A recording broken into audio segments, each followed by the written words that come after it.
vote for a Labour Council that will work hand in hand with a Labour government on our plan for change.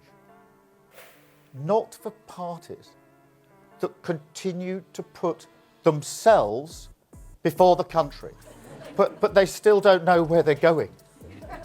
They talk the language of workers' rights. They talk it all right, online, sometimes on the doorstep. But what do? I'm talking about reform as well. They say they want to run the country. They can't even run themselves. You can literally fit their MPs now in the back of a cab. Both Labour and Conservative parties have betrayed the British people. These aren't just empty words. Nigel Farage's fiery confrontation with Keir Starmer exposed what many voters already feel in their gut. With energy bills soaring instead of dropping as promised, and net migration at record highs despite Conservative pledges, Farage ripped apart the cosy Westminster consensus. The establishment is shaking as Reform UK's membership explodes from 25,000 to 220,000. But what did Farage say that left Starmer visibly rattled on live television? Before we move on, I'd like to ask you a small favour. If you appreciate this content, please take a second to like this video and subscribe to the channel. Over 98% of you watch the videos without subscribing. It costs you nothing, but it makes a huge difference to us. So, did you click the subscribe button?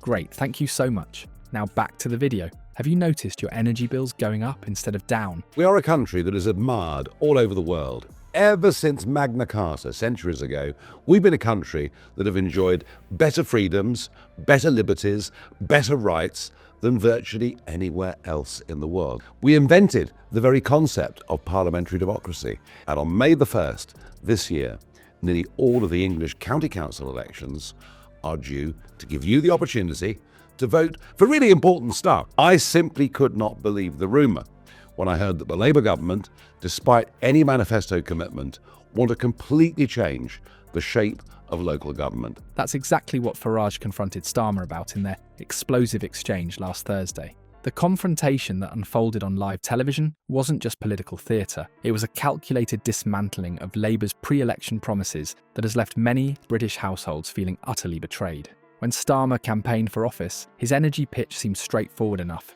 relief for families struggling with the cost of living crisis.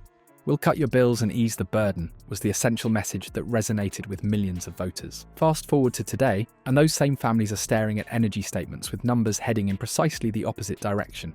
Farage didn't just make vague accusations, he came armed with receipts. As the cameras rolled, he produced actual household bill comparisons that left Starmer visibly flustered. These weren't cherry-picked examples either.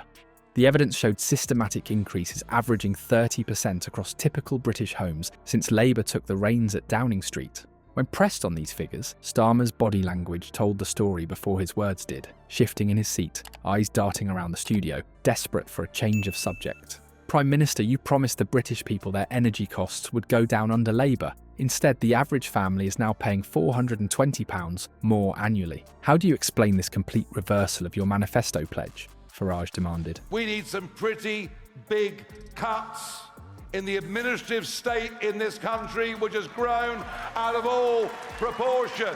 Because I genuinely believe that if we don't arrest the level of economic and societal decline that we are rapidly going into, what we need in this country to pay for the cuts that people deserve and need, we need a British form of Doge, as Elon Musk has got in America. That within a few years, this country won't even resemble anything that we've grown up with, that we love, and we're happy to share with others. Starmer's attempt to pivot to green energy initiatives fell flat as Farage kept returning to the specific numbers that Starmer seemed reluctant to acknowledge. What makes this confrontation particularly damning is how methodically Farage expanded his attack beyond just energy costs. With the precision of a prosecutor, he listed 5 critical Labour promises that have been abandoned in the brief months since taking power.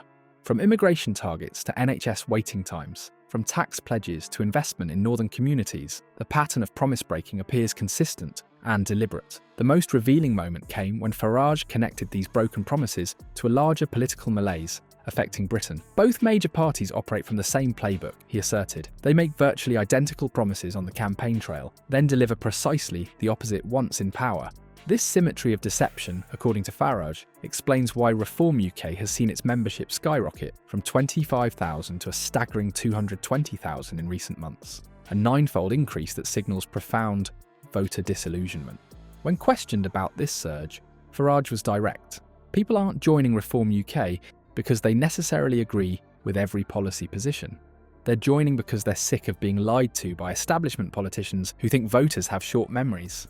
The energy bill crisis under Labour's watch tells a particularly damning story.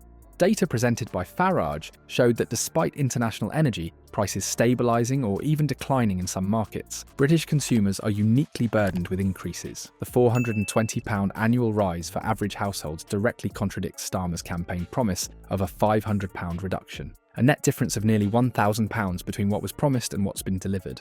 This isn't just breaking a promise, Farage pointed out, it's delivering the exact opposite of what was promised and then hoping nobody notices or remembers.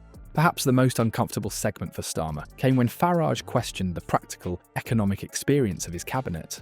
Prime Minister, not one of your 25 cabinet members has ever founded or run a private company. Not one has ever had to meet a payroll or navigate the regulatory environment they're now creating. How can they possibly understand the challenges facing British businesses when they have never been in the trenches themselves? Starmer's defence that his team brings diverse public sector experience seemed weak against Farage's follow-up.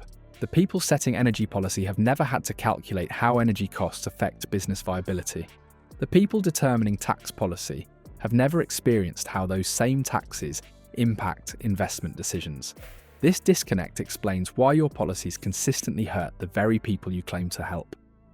What's particularly striking about this exchange is how it resonated beyond Farage's traditional support base. Social media metrics showed the confrontation being shared widely across demographic groups that wouldn't typically align with Reform UK's politics, suggesting the content touched a nerve transcending partisan lines. For many viewers, the confrontation crystallised a growing sense that British politics has become a system where campaign promises function merely as marketing tools, with no connection to governance intentions. Farage's criticism hit hardest when he suggested this represents not incompetence, but calculation, a deliberate bait and switch that both major parties have perfected over decades. What we're witnessing isn't merely a clash between politicians, it's the collapse of public trust in Britain's political establishment. This televised confrontation exposed the growing chasm between Westminster promises and everyday realities. Farage has positioned Reform UK as the authentic voice of the disillusioned, capitalising on what he calls voters being tired of the same old party politics. The explosive growth in Reform's membership reflects a profound crisis for traditional parties. Both Labour and Conservatives now face an existential threat from voters feeling repeatedly betrayed. The ultimate question isn't whether Farage can win, it's whether his broken systems diagnosis resonates deeply enough to permanently reshape British politics.